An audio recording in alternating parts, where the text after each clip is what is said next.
একটু সাজুগুজু করে চলে গেছিলাম সেলে। বাঙালি বলে কথা, আর চৈত্র সেলে যাবো না সেটা কি হতে পারে? তাই রেডি হয়ে চলে গেলাম স্টেশনে। সেখান থেকে ট্রেন ধরে চলে আসলাম রানাঘাট। আর এই যে রানাঘাটে এখানে বসেছিল জুতোর মার্কেট। তারপরেই দেখলাম এই যে জামা কাপড়, কিন্তু বিশেষ কিছুই সেরকম পছন্দ হলো না এখান থেকে। তারপরে চলে গেছিলাম ব্যাগের দোকানে। সেখান থেকে এই ব্যাগটা পছন্দ হলো, এটা নিলাম। তারপরে গেছিলাম বাবার জন্য জামা দেখার জন্য।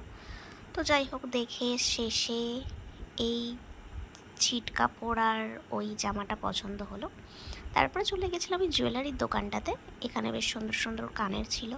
এই ঝুমকোটা নিলাম আর এই চেনটা নিলাম। আর বেশ সুন্দর সুন্দর নেকলেস, হাতের চূড়, চকার, এগুলো দেখছিলাম। আর এখানে দামও যথেষ্ট কম। আমি রানাঘাট থেকে কেনাকাটি করলে এখান থেকেই কিনি। তারপরে আবার চলে এলাম বাইরে, কিছু কুর্তি দেখছিলাম, খুব একটা পছন্দ হলো না। যাই হোক, আবার চলে গেলাম বাড়ি। ওই যে আমাদের ফেরার ট্রেন চলে এলো। চলো, টাটা।